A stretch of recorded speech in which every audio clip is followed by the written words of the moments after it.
Hi, I'm back. I'm the author of the Alarai Chronicles series, Dale Mathias. I posted a couple videos on YouTube and also on my website, ardentpublishing.com. I wanted to get back to you because the second book in the series, Songs of Deep Green, is going to be published in May. I wanted to tell you something about it. In Exile to the Stars, the first book, Jeff and Carl had their hands full, number one, surviving on the continent of Arvelia after having been transported there from Earth, and number two, trying to find a way to save their new home from an invasion by the Seljuk Empire. In Book 2, this theme continues. The Northern Kingdom, centered in the town of Rugen, needs to find an ally to assist in holding the forces of the Seljuk armies in check. There's only one other nation worthy of the name that the Seljuks don't already own, and that's Zomar. So Jeff and Carl decide to go there. The best way to go is by ocean. So they hook up with a caravan, travel to the west coast of Arvelia to a town called Holtberg, and there they search for a ship that would actually get them there. This proves to be more than a small task, since the sailing ships at that time are about consistent with what they were in about the 14th century on Earth. In other words, hardly capable of a long sustained journey, because it looks like it's going to be about 3,000 miles to Zomar. In the end, they find one ship that might just do it, but unfortunately the ship is almost a wreck. Jeff has a good sailing background, and he decides to rebuild it as a topsail schooner. And this ship then, this Nearhulk, becomes transfigured into the topsail schooner Gilnora. In the fall, they leave.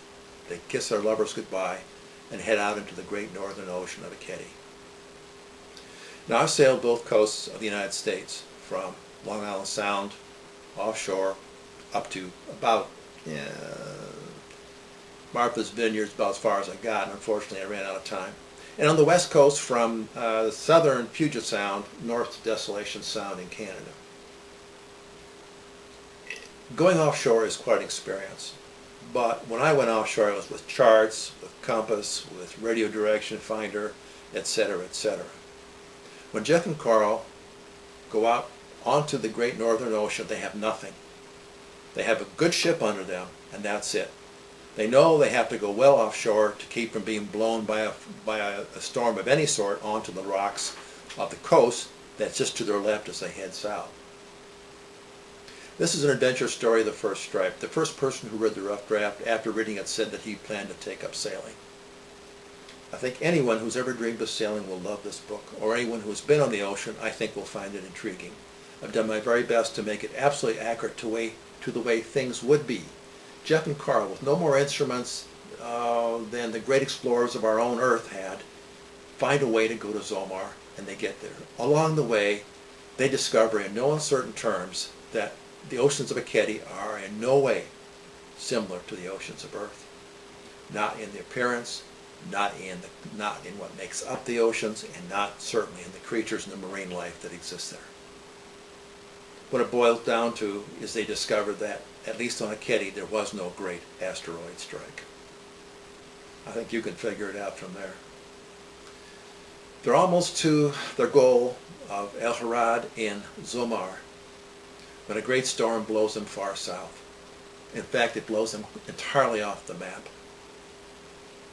At that point, they encounter something, an event in their lives that changed their destiny forever. This, then, is Songs of Deep Green. I do hope that you will come to our website, www.ardentpublishing.com, and check out the brochure, some of the other images, and the information about this song and about exile. There's also going to be, before they release in May, I'm going to do an early sale to those folks who come to the website in order to get the book out as soon as possible to those who are really interested. So check out the website, and if you're interested, sign up for the early release, and I'll make sure I get a book to you. There's also going to be a special order. If you have not read Exile, I strongly urge you to read Exile to the Stars, the first book as well. It contains key information. It's the seminal book for the whole series, and will make book number 2 so much more interesting and richer as a reading experience. Well, that's about it. Please do check in on us and look at ardentpublishing.com. I'm really excited about this second book as it relates to the first book and the rest of the series. It's a wonderful story. I don't think you will ever find another seagoing adventure that moves you any more deeply than this book does. Until next time then, so long and good voyaging.